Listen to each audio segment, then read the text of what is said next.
Shalom, shalom. Soyez bénis au nom puissant de Jésus-Christ de Nazareth. Dieu permettra qu'aujourd'hui encore on puisse partager un moment d'exhortation, d'édification très important. Et laissez-moi vous raconter une histoire. Et c'est de cette histoire que nous allons vraiment tirer la révélation. Écoutez, il y avait deux villages qui faisaient tout ensemble. Et ces deux villages faisaient tout ensemble tout simplement parce qu'en vérité, ils avaient un même père. Et le père biologique qui était sur le point de mourir, le père biologique va se lever simplement pour dire à ses deux fils que vous êtes les deux héritiers. Je vais vous laisser quelque chose de précieux. Je vais vous laisser quelque chose d'équitable. Je vais vous laisser quelque chose qui est bon. Mais ce que je vais vous laisser, chacun va gérer. Mais n'oubliez pas une seule et unique chose. Vous devrez toujours attendre quelqu'un qui doit arriver un jour, que vous allez simplement appeler l'étranger. Donc supposons que dans notre histoire, le premier village, c'est le village A, et le deuxième village, c'est le village Z.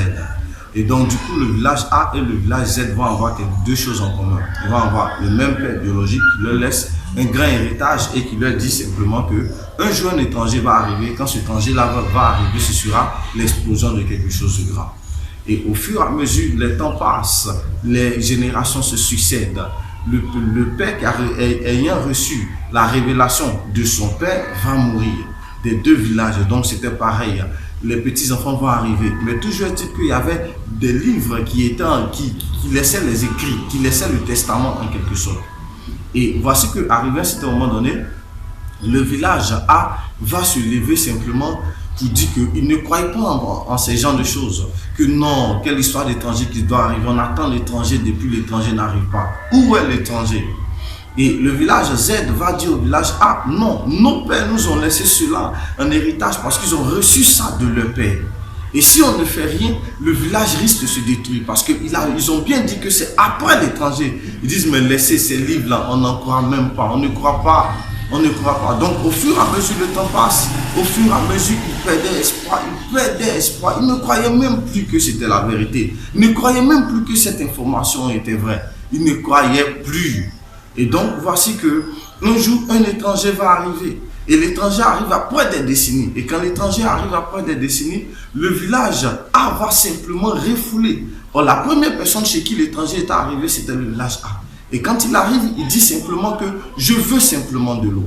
Et tout le monde le chasse, tout le monde l'insulte, les enfants l'insultent. Parce que dans la tête des enfants, qu'est-ce que les dirigeants avaient mis? Ils avaient mis qu'un étranger viendrait un jour. Mais on ne croit pas que c'est quelqu'un qui va révolutionner les choses. Et le village Z va prendre l'étranger à bras le corps. Il va lui donner de quoi manger, il va lui donner toutes ces choses.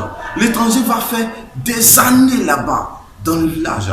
Et au fur et à mesure, l'étranger fait des années dans le village A s'élève pour dire, mais vous avez accepté un étranger, mais votre situation de vie ne change pas. Rien ne s'améliore.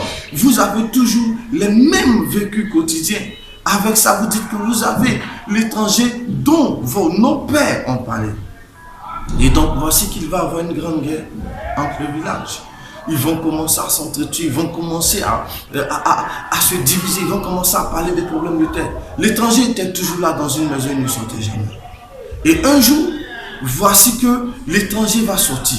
Et quand l'étranger sort, il savait que l'étranger était vraiment d'un corps spécial. Il était rayonnant de gloire. On ne comprenait pas, mais on dit, mais qui est cet homme qui, aujourd'hui, il sort, mais c'est comme si vraiment il y a quelque chose de particulier sur lui.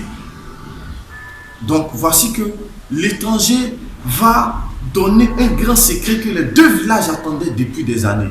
Ils attendaient le secret de là où était gardé le trésor qui allait révolutionner. Il leur dit simplement au village qu'il a reçu, vous m'avez reçu. Je n'ai ni or ni argent à vous donner, mais cette information que vous deux villages vous attendez, je vais vous donner à vous. Il leur donne l'information et leur vie change. Et quand leur vie change d'une façon extraordinaire, ils deviennent alors au-dessus du village A.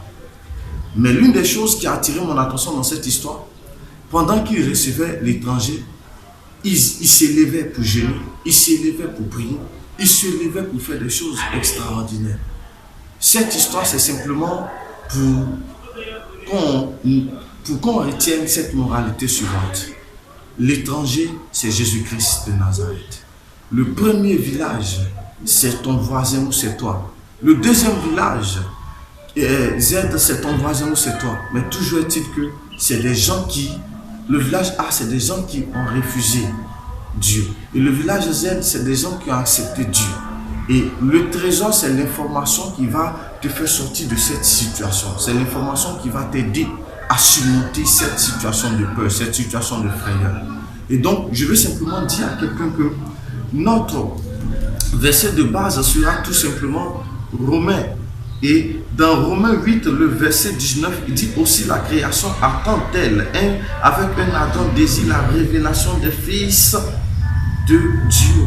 Et donc, si vous avez bien compris, c'est que ce qui a fait la force de ce village Z, pour que ce village Z soit au-dessus, c'est que le village Z, c'était un village qui était resté dans la parole. Ils attendaient le livre, ils attendaient l'écriture, ils attendaient l'arrivée de l'étranger qui est pour nous l'arrivée du Messie. Ils avaient des comportements adaptés, adéquats. Et donc du coup, ils étaient sereins face à ces fléaux qui sont arrivés dans ces deux villages. Ils étaient imperturbables, ils n'avaient peur de rien. Pendant que le village A avait commencé à adorer d'autres dieux, d'autres concepts, je te fais comprendre un message très important. Nous devons tout simplement nous accrocher à la parole de Dieu. Et c'est cette parole-là qui est comme le carburant, notre miroir pour nous aider tout simplement à marcher selon Christ. Dans cette situation que nous sommes en train de traverser de coronavirus, voici que nous sommes obligés de nous comporter comme le village Z. Un village qui attend le retour du Messie. Un village qui attend le retour du Messie, donc qui vit comme le Messie a dit, qui vit comme la parole. Et donc, c'était vraiment ce que je voulais partager avec quelqu'un aujourd'hui.